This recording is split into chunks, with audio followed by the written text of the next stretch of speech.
আসসালামু আলাইকুম। সবাই কেমন আছেন? আশা করি ভালো আছেন। তো আমি আল্লাহর রহমতে ভালো আছি। বর্তমানে একটা নাটক দেখলাম যেটা নিয়ে খুবই যেটা বর্তমানে অনেক ভাইরাল। আর বিশেষ করে এই ধরনের নাটকগুলো পরিচালনা করে কারণ কি, আপনার বর্তমান সময়ে যে জিনিসটা নিয়ে সমালোচনা বেশি হয়, মানুষ যেটা দেখে বেশি, এই বিষয় নিয়ে পরিচালকটা নাটক করতে পছন্দ করে, যদিও তাদের ব্যবসার উদ্দেশ্যে এটা, ঠিক আছে।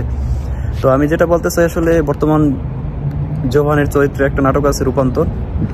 তো সে নাটকে ট্রান্সজেন্ডার বিষয়ে আলোচনা করা হয়েছে, সমকামিতার বিষয়ে আলোচনা করা হয়েছে।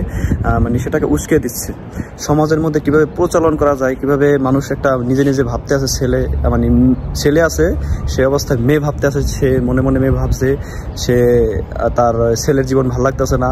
নাটকটা আমি দেখি না একটাই কারণ, যে আসলে এটা ঘৃণা, এসব জিনিসের প্রতি আমার প্রচুর ঘৃণা, এই জন্য আমি দেখি নাই। তো মোটামুটি ট্রেইলার আর হুজুরদের অন্য শব্দের কথাবার্তা শুনে আমি বুঝতে পারছি বিষয়টা কি আসলে। তো আসলে এটা দেখবেন তো না, দূরের কথা, ধারে কাছে যাবেন না।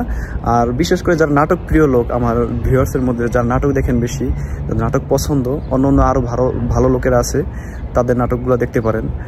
বিশেষ করে অন্তত একজনের নাটক দেখেন না। বর্তমানে যিনি সমালোচিত জোবান, ওর নাটক দেখবেন না, ঠিক আছে। এটা ওর বোঝা উচিত, টাকার জন্য কি করতে আছে এটা ওর বোঝা উচিত ছিল।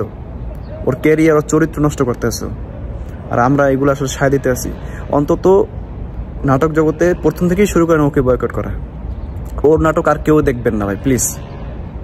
ও সমাজের ক্ষতিকারক, ও সমাজের কিভাবে ক্ষতি হয়, বাংলাদেশে কিভাবে ক্ষতি হয়, ইসলামের কিভাবে ক্ষতি হয়, সে বিষয়ে ও করছে, আপনার অভিনয় করছে। তো ওর নাটক দেখার কোনো আসলে প্রশ্নই আসে না। ওকে সবাই বয়কট করবেন, আর আমার ভিডিওটা অবশ্যই শেয়ার করে দেবেন, যেন অন্য ভাইরা যেন বিষয়টা আরও ভালোভাবে ক্লিয়ার হতে পারে। তো আমি আসলে ভিডিওটা আপনাদের হেল্প করার উদ্দেশ্যেই এটা তৈরি করা। আপনারা জানেন, আল্লাহ সামুদ জাতিরে, লূত আলাইহিস সালামের জাতি, একটা সামুদ গোত্রের পুরা আপনার এই কর্মের কারণে, এই সমকামিতার কারণে পুরো একটা জাতিকে ধ্বংস করে দিয়েছে আল্লাহ। আসলে আমি আপনাদের হেল্পের জন্য বিষয়টা বলতেছি। বর্তমান যুগে এটা আসলে কিছুই না, এগুলা মানুষ কিছুই মনে করতেছে না। আসলে এটাই অনেক কিছু, আল্লাহর কাছে অনেক কিছু।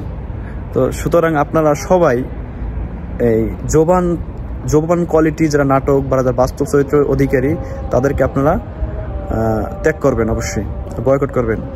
আর বিশেষ করে এখন আজানের সময়, তো ইনশাআল্লাহ পরে আবার কথা হবে এই বিষয় নিয়ে। তো এই পর্যন্তই, সবাই সুস্থ থাকবেন, ভালো থাকবেন, আর ভিডিওটা শেয়ার করে দেবেন, যেন সবাই জানতে পারে বিষয়টা, জেনে থাকলেও যেন ক্লিয়ার হতে পারে, ঠিক আছে। তো এই পর্যন্তই, ফি আমানিল্লাহ।